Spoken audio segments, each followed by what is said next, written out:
Bom dia, crianças! Tudo bem com vocês? Eu espero que sim. E aí, crianças, passaram bem a semana? Aproveitaram bastante para ficar em casa com a família, comendo pipoquinha, curtindo o friozinho? Agora então vamos fazer uma oração para agradecer ao Papai do Céu por tudo que ele tem te dado? Então vamos lá. Fechando os olhinhos, juntando as mãozinhas. Papai do céu, muito obrigado pelo dia de hoje. Abençoe a minha família, meus amiguinhos e faça com que eu brinque e aprenda muito. Amém! E aí, crianças, vamos aprender um versículo novo? Lucas, capítulo 1, versículo 49. Porque o Deus Todo-Poderoso fez grandes coisas por mim. O seu nome é santo. Vamos lá, de novo? Porque o Deus Todo-Poderoso fez grandes coisas por mim. O seu nome é santo. Crianças, e vocês lembram da aula passada? Foi muito legal, né? Foi da história de quem? Do João? Pé de feijão? Não! Foi a história de João Batista.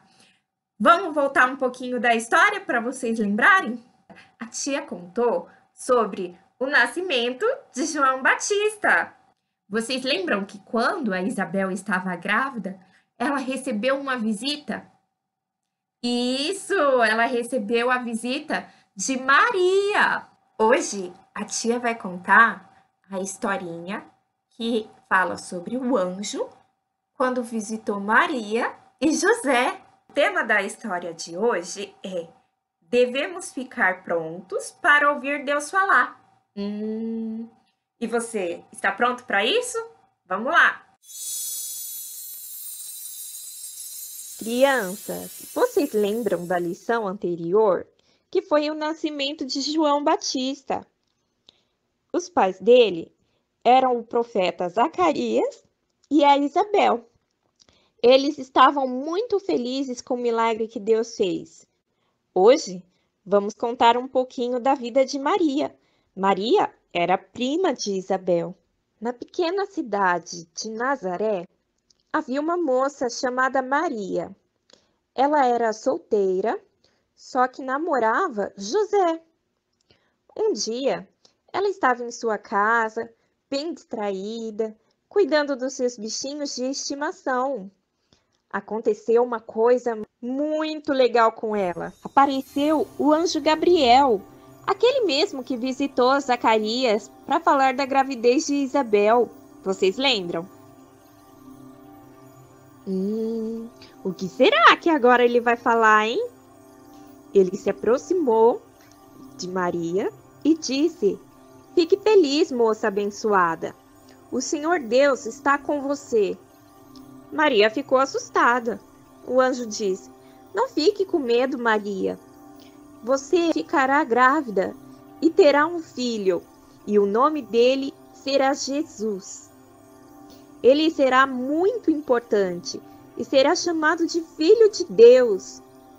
Aí Maria perguntou para ele: Como posso ter um filho, se ainda não me casei? O anjo então respondeu: O Espírito Santo, o poder de Deus, vão vir sobre você e o menino que vai nascer. Ele vai ser santo, nunca vai pecar. Que coisa mais linda, né, crianças? Então, Maria respondeu: Sou obediente a Deus, e que Deus faça a sua vontade em mim. E aí o anjo sumiu. Vocês conseguem entender, crianças? Deus, com seu poder, vai colocar um bebezinho na barriga de Maria. E ele vai nascer com superpoderes também para salvar o mundo contra o pecado. Assim igual os super-heróis, né? Que sempre salvam o mundo. Então, Jesus vai ser o nosso Salvador. Calma, crianças. A tia vai explicar tudo para vocês. Vocês lembram da Bíblia que a tia Leila mostrou? Então, que fala da desobediência de Adão e Eva. e que ficaram com o coração escuro por conta disso.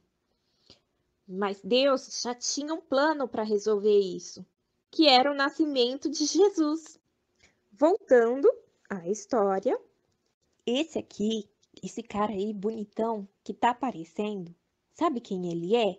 Ele é José, o homem que vai se casar com Maria.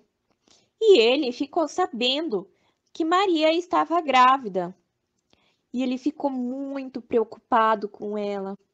Ele estava tão preocupado que resolveu descansar um pouquinho para poder pensar numa solução de como que ele poderia resolver essa situação. E enquanto José estava dormindo, apareceu um anjo em seu sonho. Era o anjo do Senhor. E ele disse: José, filho de Davi. Estranho, né? Chamar de filho de Davi. É que José era parente do rei Davi. Vocês lembram dele? Está lá no Velho Testamento. O menino era um pastor de ovelhas que matou um gigante. Voltando à história, então o anjo continuou a falar: o bebê que a Maria está esperando será o Filho de Deus. Você vai colocar o nome dele de Jesus, porque ele vai salvar o mundo de todo o pecado. Não tenha medo de se casar com ela. Então José se casou com Maria, e assim começou a vida de Jesus, o Filho de Deus, dentro da barriguinha da Maria. E o que está acontecendo é uma promessa de Deus, de uma profecia que aconteceu lá no Velho Testamento, através do profeta Isaías. Deus disse que uma moça teria um bebezinho todo especial e que ele seria o Filho de Deus e o seu nome será Emanuel, que também é um dos nomes de Jesus. Emanuel quer dizer Deus com a gente, Deus sempre presente, Deus sempre do nosso lado. É um nome lindo. E essa história é demais. Logo, teremos continuação dessa história. Isso aqui é só o começo de um nascimento de um super-herói. E aí, crianças, gostaram da história de hoje? A tia preparou uma musiquinha bem legal para vocês aprenderem e cantar depois também. Podem gravar um vídeo e mandar para a tia. O que vocês acham? Legal, né?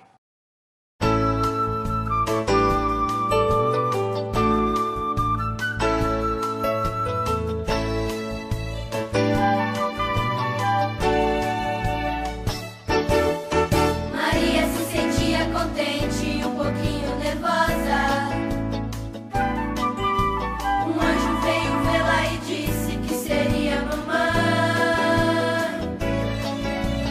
Ela quase não pôde crer quando o anjo veio lhe ver, e em sua mente escutava as palavras que disse: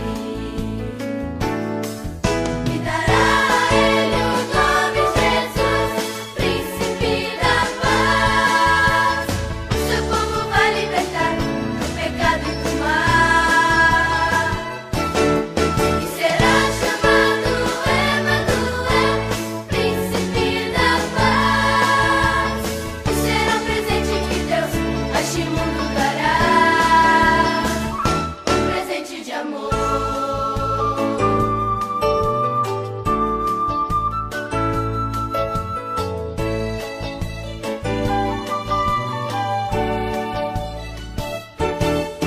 Maria foi contar a José o que lhe acontecera.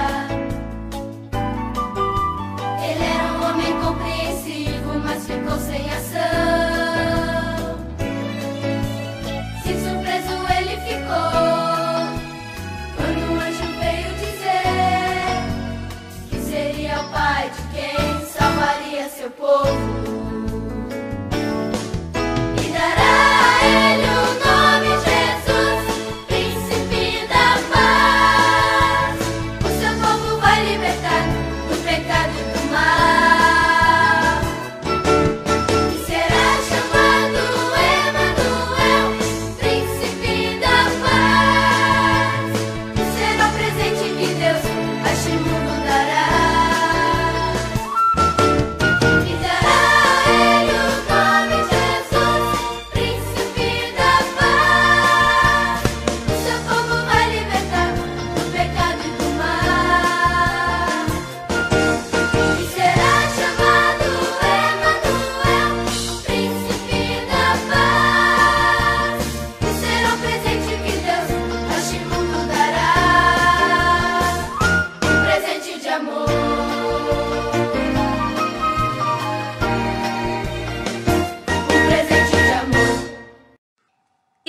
crianças, atividades vocês estão fazendo? Hoje é para fazer as atividades do nascimento de Jesus, que conta sobre o anjo, tem quebra-cabeça, tem desenho para pintar, tem muita coisa legal para fazer. E espero que vocês estejam gostando muito, que a tia tá muito feliz de participar disso tudo com vocês. Vamos tornar essa quarentena bem especial, né? Então, fiquem com Deus e um beijo no coração de vocês! Olá, pessoal! Tudo bem com vocês? Assistiram a primeira aula? E aí, o que vocês acharam? Que legal! E a primeira coisa que a gente vai fazer é orar. Vamos pedir para Deus para que Ele esteja firmando no nosso coração essa mensagem, que nós possamos realmente apossar dessa armadura de Deus para que a gente possa vencer, né, o inimigo. Então vamos orar, todo mundo quietinho, fechando os olhos. Pai, nós te agradecemos por essa semana, nós te agradecemos pela oportunidade de aprendermos da Tua Palavra. Pedimos que o Senhor nos dê concentração, que o Senhor nos atraia para a Tua Palavra e que nós possamos entender a Tua mensagem nesse dia. Cuida de nós e nos abençoa em nome de Jesus. Amém. Agora é hora da gente afastar o sofá, chamar a mamãe, chamar o papai, as irmãs, a vovó se estiver em casa, chama todo mundo e vamos cantar a música sobre a armadura de Deus que a gente aprendeu a semana passada. Agora a gente já tá sabendo melhor, a gente já vai conseguir fazer os gestos e vamos lá. Assim, ó.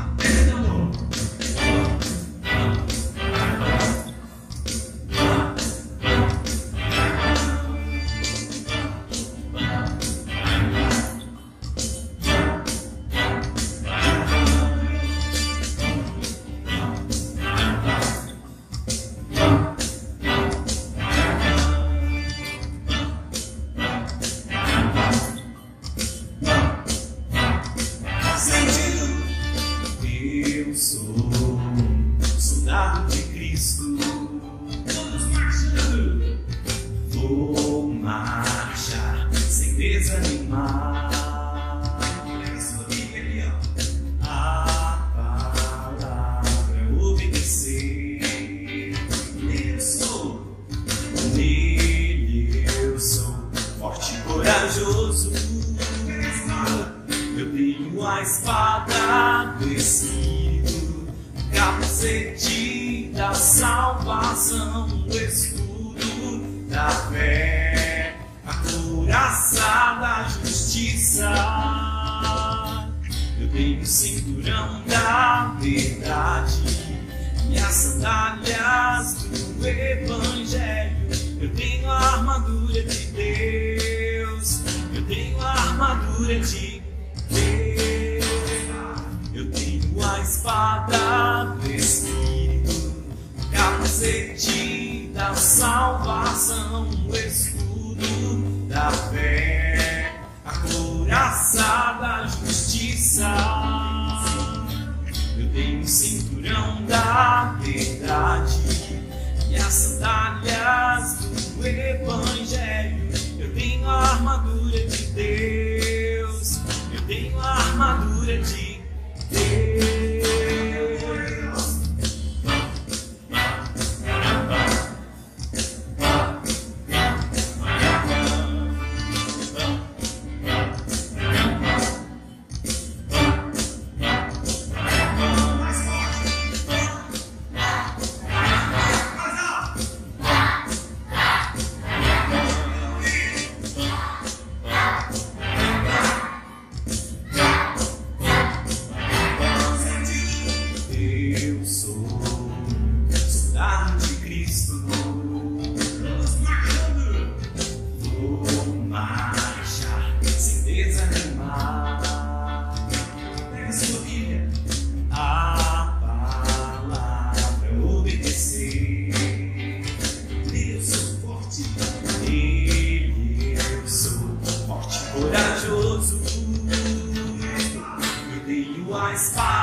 sandálias do Evangelho. Eu tenho a armadura de Deus. Eu tenho a armadura de Deus. Eu tenho a espada do Espírito, o capacete da salvação, o escudo da fé, a couraça da justiça. Eu tenho o cinturão da verdade e as sandálias do Evangelho. Eu tenho a armadura de Deus. Eu tenho a armadura de Deus.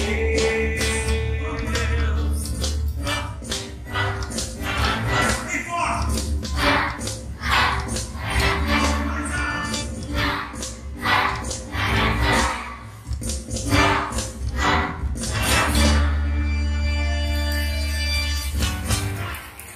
Vamos agora então recordar o versículo que a gente aprendeu a semana passada? A Carol vai mostrar pra gente novamente sobre o versículo em Libras. Efésios, capítulo 6, versículos do 14 até o 18. Estai, pois, firmes, cingindo-vos com a verdade e vestindo a couraça da justiça. Primeiro, vamos fazer estai, pois, firmes, firmes, de pé. Tudo bem? Depois, o cinto aqui, da armadura, não é? E a couraça, da justiça. Justiça, você pega as duas mãos, faz uma bolinha, vira pra frente e faz assim, justiça. Muito bem? Uau! Agora que a gente já cantou, a gente já falou o versículo, agora é hora da gente se sentar, pegar a nossa Bíblia. E aí? Já pegaram sua Bíblia? Agora a gente vai começar a nossa lição e a gente vai ler alguns versículos. Seria interessante que você tivesse com a sua Bíblia para você acompanhar aí. A semana passada a gente começou falando sobre o cinturão da verdade. A gente viu que o cinturão, ele era uma parte da armadura que era utilizada para apoiar todo o restante da armadura, né?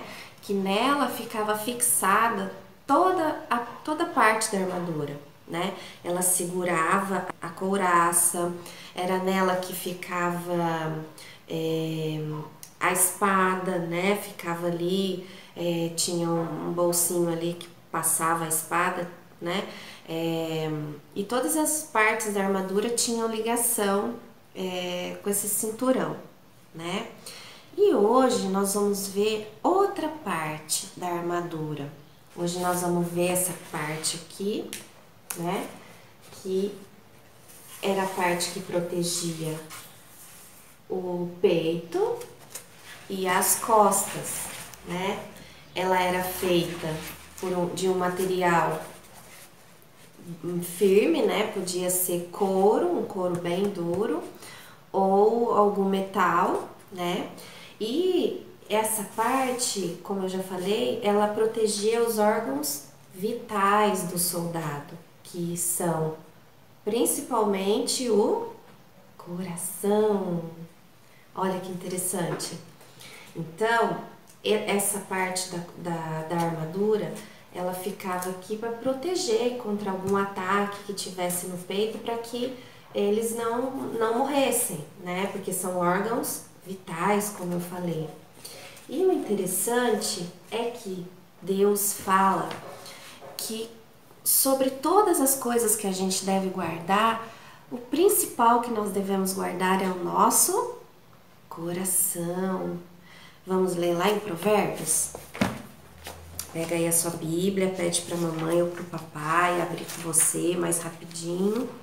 Lá em Provérbios 4, no versículo 23, fala assim: acima de tudo, guarde o seu coração, pois dele depende toda a sua vida. Eu li aqui na versão NVI, mas tem uma outra versão que fala: sobre tudo que deves guardar, guarda o teu coração, porque dele procedem as fontes da vida. Então, o nosso coração, ele é extremamente atacado pelo inimigo, né? E por que Deus fala, ele colocou a justiça para significar essa proteção, né? Por quê? Porque contra o nosso coração, o inimigo, ele ataca com acusações, né? E a gente vai entender agora, a gente vai ver o significado dessas duas palavras, que é justiça e justificação, para que a gente entenda o porquê, o significado disso, para que proteja nosso coração, né? Então, a palavra justiça é uma palavra que quer dizer, a palavra significa qualidade de ser justo. E o que é ser justo? É você não ter nenhum erro, você agir corretamente nas coisas, você não ter que responder por nada, né? Por exemplo, uma pessoa, quando ela vai presa, ela tem que passar pelo juiz, o juiz vai julgar a situação dela e ver se realmente o que ela fez, né? Ele vai ver. E normalmente as pessoas são julgadas, né? Então eles utilizam da justiça para que a pessoa seja culpada ou não, né? Ou livre de qualquer acusação.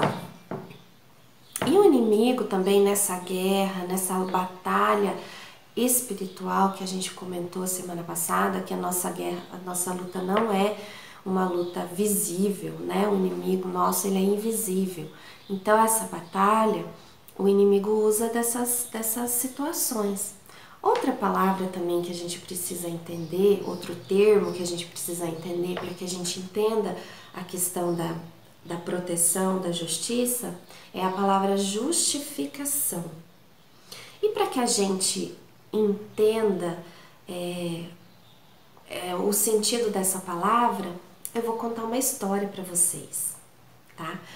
Antes de eu contar a história, a gente precisa saber que quando a gente nasce, a gente já nasce com pecado, né? A gente lembra da historinha lá de Adão e Eva, que Adão e Eva pecou, né? E lá em Romanos 3:23 está escrito assim: pois todos pecaram e carecem da glória de Deus. Então todos nós nascemos pecadores e então nós precisamos dessa justificação para que o inimigo não nos acuse, não nos ataque e que o nosso coração, que a nossa vida seja protegida, tá? Mas nós vamos entender o que é essa palavra justificação através de uma história que eu vou contar agora para vocês. Essa história... livro sobre essa história. Eu procurei, tentei comprar o livro, mas ele não se encontra mais para comprar. Não sei usado, mas nem usado eu achei.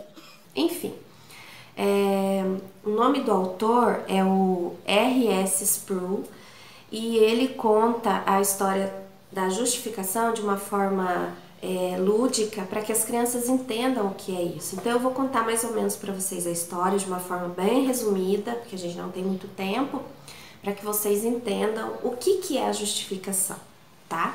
Então o nome da história é o soldado, mentira, é o sacerdote da roupa suja. Então a história conta de um sacerdote que se chamava Jonathan. Jonathan foi convidado para fazer uma pregação, um sermão para o rei. E naquela época eles andavam a cavalo, não tinha carro, não tinha nada. E eles vestiam aquelas roupas especiais para se apresentar para o rei, né? Então eles deram aquela roupa para ele, bonita, para que ele se apresentasse para o rei, para que ele pudesse chegar na presença do rei e fazer o sermão e apresentar aquele sermão para o rei. Só que no caminho ele estava indo a cavalo e ele passava pelo meio da floresta e tal. Começou a chover e ele correndo, né, com o cavalo e tal. De repente o cavalo escorregou na lama e derrubou o Jonathan. E o Jonathan caiu naquela lama e a roupa dele ficou toda suja. Ele ficou desesperado. Como que ele ia chegar na presença do rei daquela forma, todo sujo? Então, ele chegou lá no castelo e ao encontro dele veio um mago muito malvado, ele era do mal. E ele chegou lá na porta e ele não deixou o Jonathan entrar para fazer o sermão. Ele falou para o Jonathan: como que você vai se apresentar dessa forma diante do rei? Você tá todo sujo, você tá todo imundo, e essa sujeira não tem como você se apresentar diante do rei. Você nunca vai poder ver o rei, você nunca vai poder se aproximar dele, porque essa sujeira aí, ó, te deixou impossibilitado de chegar perto do rei. O Jonathan voltou para casa triste e foi logo lavar a roupa dele, tentar tirar aquela sujeira, mas aquela lama impregnou naquela roupa dele que não saíram as manchas, ela ficou toda manchada.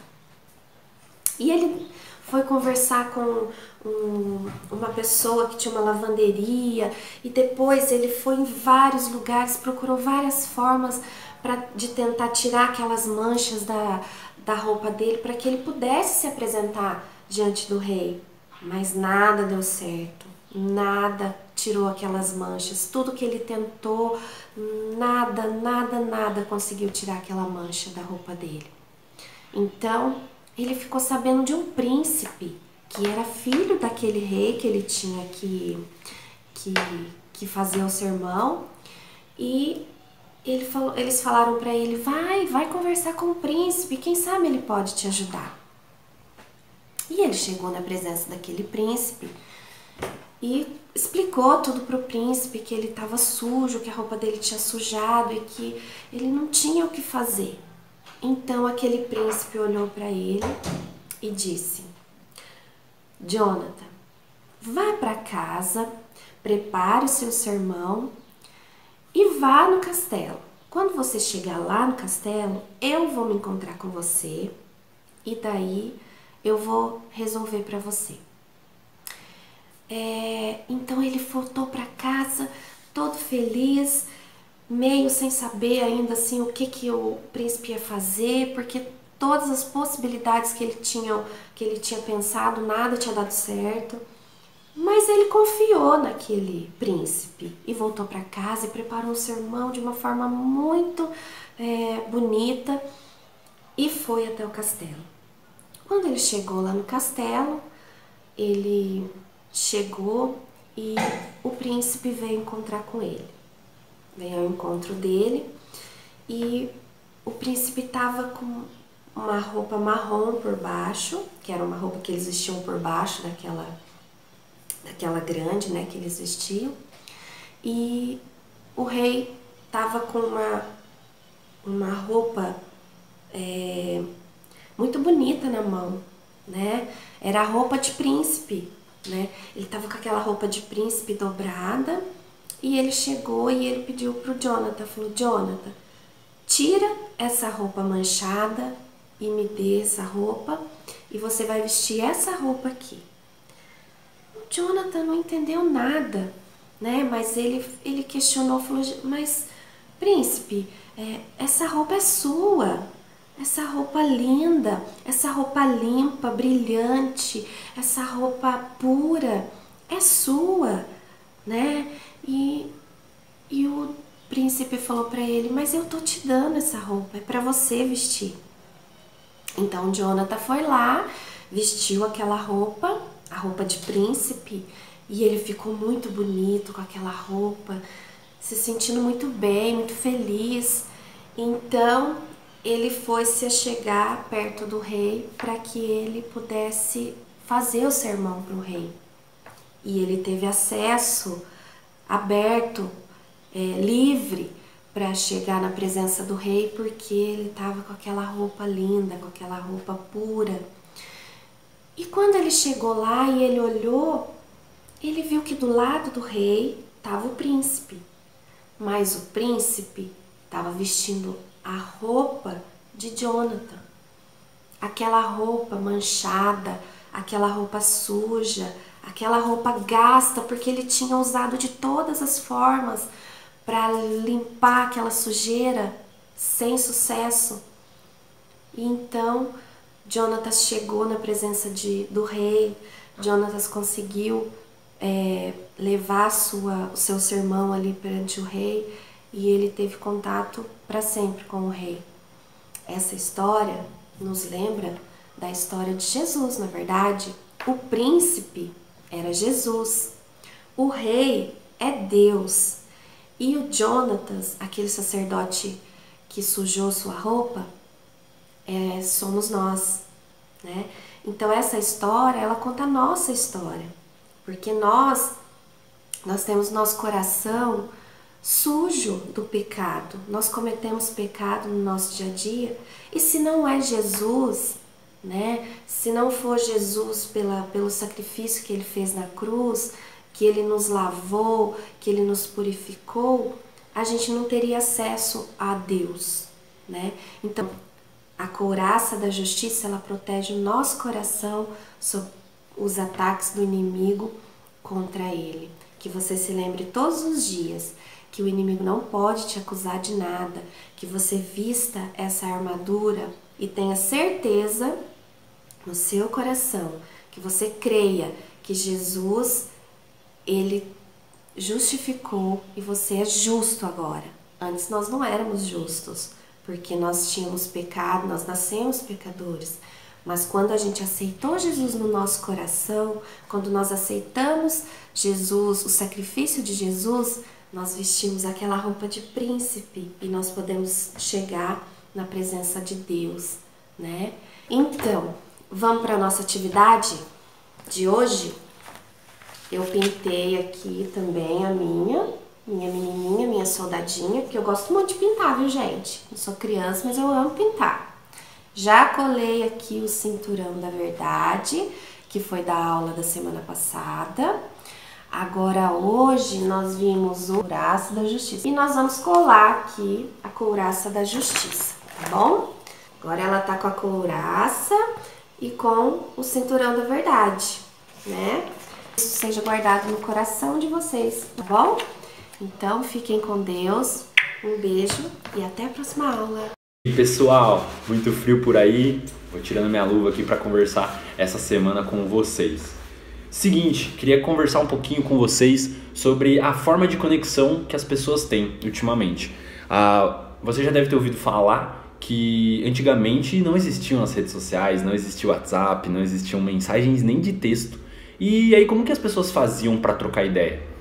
Sim, é natural que pela evolução das tecnologias, antigamente, às vezes nos tempos dos nossos pais, as pessoas não tinham nem celular, mal tinham telefone fixo em casa, mas com o passar do tempo isso foi melhorando, né? As pessoas às vezes não estavam em casa para atender o telefone, então criaram um celular, depois de qualquer lugar elas poderiam atender o telefone, uma chamada, aí criaram as mensagens de texto, aí criaram as mensagens virtuais e hoje nós temos um número muito grande de aplicativos que permitem a gente trocar uma mensagem sem problema nenhum online. Só que o que acabou acontecendo, né? Por trás desse avanço tecnológico, acabou também mudando um pouco a cultura das pessoas. O que é cultura? É o jeito de ser das pessoas.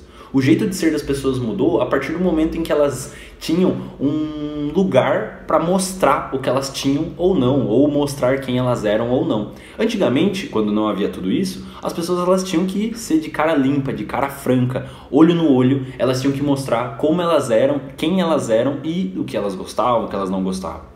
Mas com a vinda das redes sociais, das mídias sociais, o que acabou acontecendo é que as pessoas tinham lá agora um lugar para mostrar quem elas eram, para mostrar o que elas faziam, o que elas gostavam, ou para elas construírem quem elas gostariam de ser. Isso mesmo, porque as redes sociais elas permitem que a gente vá, né, criando algumas coisas e mostrando, exibindo, ostentando aquilo que a gente quer. E aí a gente começa a transformar esse verbo em algo comum nas redes sociais, né, que é o verbo ostentação.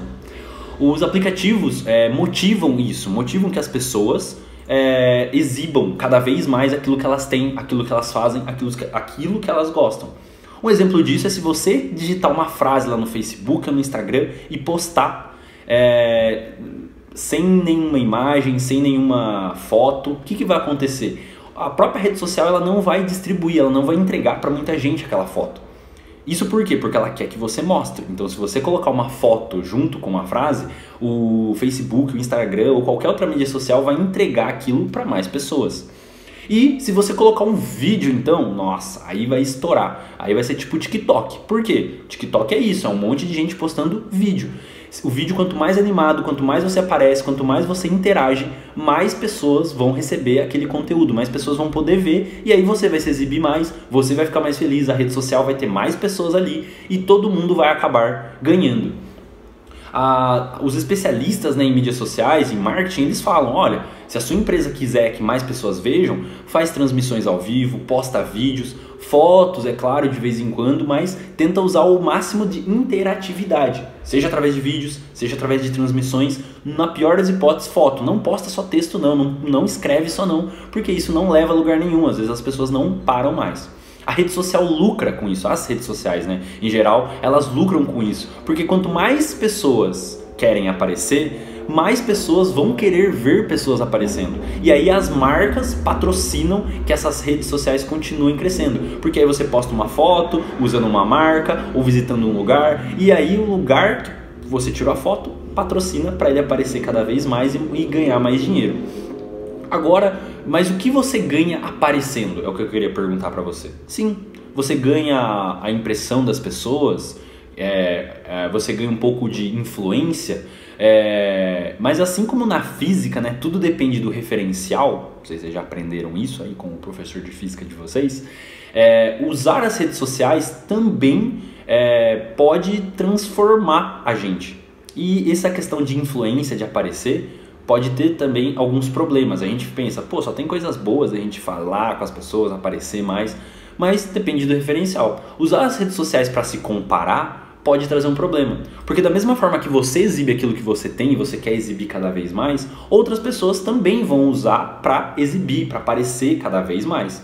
E aí fica aquela pergunta, puxa, será que não traz às vezes uma decepção na gente quando a gente olha para a rede social e não vê aquilo que a gente gostaria? A gente vê uma foto de alguém que foi viajar para um lugar que a gente nunca foi e que a gente nem imaginava que tivesse como ir visitar. Ai, eu vejo aquela pessoa visitando um lugar e comendo uma comida, nossa, caríssima, que eu nunca vou ter condições de comer. Ou eu vejo aquela pessoa que comprou um carro zero, novo, importado, que eu não tenho nem ideia de quando eu vou ter dinheiro, condições de comprar um igual. Isso mesmo. Essa exibição demais, essa exposição demais, tem esse lado ruim. Ele gera dentro de nós uma decepção. Exatamente. Exibição pode também gerar decepção. E aí, decepcionado demais, se você começa a consumir demais esse conteúdo das redes sociais e se vai se decepcionando, você pode acabar se depreciando. E aí que vem a depressão. Esse é um dos sintomas. Não é que isso vai gerar depressão, de forma nenhuma. Mas esse pode ser uma das causas, e é esse que tem que ser um dos nossos cuidados. Esse que é um dos cuidados dos pais, das mães, de todas as pessoas que cuidam de jovens, de adolescentes, porque se nós ficarmos diretamente ligados às redes sociais, assistindo, vendo, querendo consumir aquele conteúdo, a gente pode ser pessoas insatisfeitas. E aí pessoas insatisfeitas ficam decepcionadas demais, podem se deprimir, e isso é uma preocupação. Naquela época, lá atrás, nos tempos de Jesus, ninguém era crente. Ninguém era crente. Jesus, os discípulos... Não, Jesus era judeu. Às vezes você nem sabe disso, né? E esses judeus que andavam com Jesus na época dele, na época da Bíblia, eles tinham algo em comum. Eles tinham também a mídia social deles, algo que eles gostariam de exibir. O que os judeus da religião judaica tinham para exibir nos tempos de Jesus era o templo. Você acredita nisso? Porque era um templo muito grande, ele ficava em cima de um monte muito famoso para os judeus, que eles consideravam quase que sagrado aquele lugar. E aí existia um templo imenso, absurdamente grande, que era um ponto turístico da época. E isso fazia com que os judeus, para dentro da religião deles, aquilo fosse algo que eles gostariam de exibir, de mostrar, que eles gostariam que todas as pessoas soubessem. Porém, o que acabou acontecendo? Com o passar do tempo, os judeus eles se prenderam demais àquilo que era físico, que era visual, que era palpável. Como eles conseguiam ver o templo, eles conseguiam tocar no templo, visitar o templo, mostrar o templo para as pessoas, aquele acabou se tornando algo muito grande para eles, acabou se tornando um ídolo, algo que servia para mostrar, algo que servia para fazer, e não por pouco, né? Porque foi um salão construído com pedras, e cada pedra pesava praticamente 500 quilos, meia tonelada, e aí cada uma pedra pesada assim foi colocada, foi sendo construído, até que eles se formassem esse templo maravilhoso, que tinha o tamanho de um prédio de 20 andares, isso mesmo. Mais de 75 metros de altura. Imaginou isso já? Sim, esses eram as características do templo dos tempos de Jesus. E com todas essas características, poderia se tornar comum, mas era impressionante a idolatria que os judeus tinham por aquele lugar. E era tão grande a idolatria por aquele lugar que eles acabaram se esquecendo de adorar o verdadeiro Deus, que o verdadeiro Deus não era o templo, ou quem tinha construído o templo. O verdadeiro Deus é o Senhor de todos nós, era o Pai de Jesus. E eles ficaram tão presos e metidos a uma tradição, metidos com aquilo que eles exibiam, que eles mostravam para as pessoas, que com o passar do tempo eles não perceberam. E Jesus, o Filho de Deus, o Filho do Deus que eles criaram aquele templo para adorar, estava no meio deles, estava convivendo com eles e eles não haviam percebido. Não importava o quanto você fosse pobre, não importava o quanto você morasse longe, os judeus eles colocaram na cabeça que todo judeu de verdade tinha que visitar aquele lugar, aquele prédio, aquele salão, aquele templo, mas ele não necessariamente tinha que seguir Jesus, ouvir as palavras de Deus e praticá-las. Mas desde que ele seguisse os mandamentos e conhecesse aquele lugar, ele era sim um verdadeiro servo de Deus. Por se levar por essa influência de exibição, muitas pessoas se perderam ao longo do tempo e não puderam conhecer o verdadeiro Jesus. Só que Jesus, um pouco antes de morrer, ele disse uma frase para os discípulos que foi extremamente forte para a tradição dos judeus que gostavam de exibir o templo. Ele disse: não sobrará pedra sobre pedra. Isso mesmo. E ele estava se referindo ao templo. Ele olhou para o templo e falou: não vai sobrar pedra sobre pedra desse prédio. Por quê? Porque os judeus precisavam tirar aquilo dele. Eles precisavam desconstruir aquilo diante deles. Aquele prédio não podia ser mais importante do que servir a Deus. Era como se alguém nos nossos dias dissesse: não sobrará like sobre like. Não sobrará seguidor sobre seguidor. Porque hoje as pessoas estão em busca disso. Eu quero ter um monte de curtidas, eu quero que muita gente goste daquilo que eu posto, daquilo que eu mostro. Eu quero ter um monte de seguidores. Porque cada um de nós temos um templo nas nossas vidas. Esse templo seria algo que a gente acha mais importante do que Deus nas nossas vidas. Às vezes, ser conhecido por extremamente inteligente, intelectual, é o nosso templo. Às vezes, por a gente ter algum status social, ter grana, é o nosso templo. Às vezes mostrar para as pessoas que eu sou extremamente influente e interessante e que as pessoas precisam de mim é o meu templo. E aí eu vou deixando de lado o que é realmente importante, que é ter Deus na minha vida. Você passa quanto tempo nas suas redes sociais? Quanto tempo você passa lá passando o dedo para cima e vendo o que as pessoas estão fazendo, o que as pessoas estão postando? Você seleciona a melhor foto para postar nas suas mídias sociais para que as pessoas possam ver você. Mas você seleciona o melhor horário, o melhor tempo do seu dia para orar? Para conhecer a Deus? Para servir a Deus? Essa é uma pergunta que tem que estar presente nos nossos dias. Você passa, sei lá, quantas horas jogando no seu celular? E eu mesmo, quantas horas eu passo de tempo perdendo tempo lendo conteúdo no meu celular, em que eu poderia estar passando tempo lendo a Bíblia? Assim como os judeus criaram um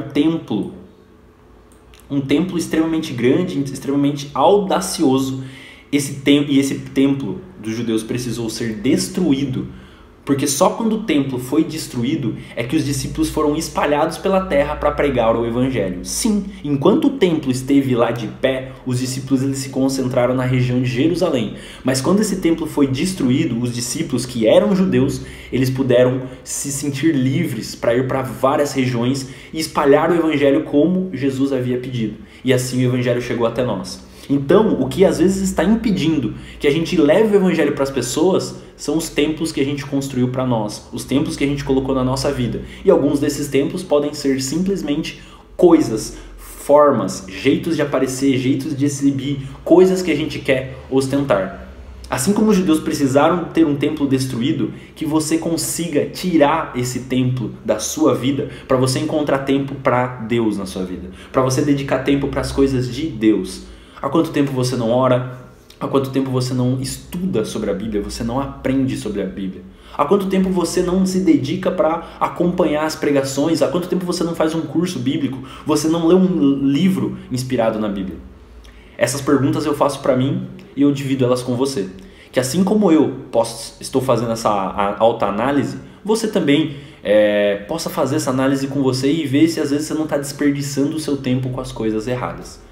Preste atenção nos templos que a gente acabou construindo nas nossas vidas e que a gente quis exibir aqui, ó, nas mídias sociais. Mais importante do que esses templos é aquilo que a gente exibe para Deus. É porque é Ele que vai cuidar da gente quando a gente precisar. É Ele que vai estar conosco. É a Ele quem nós devemos servir. E é a Ele que importa o que nós estamos mostrando.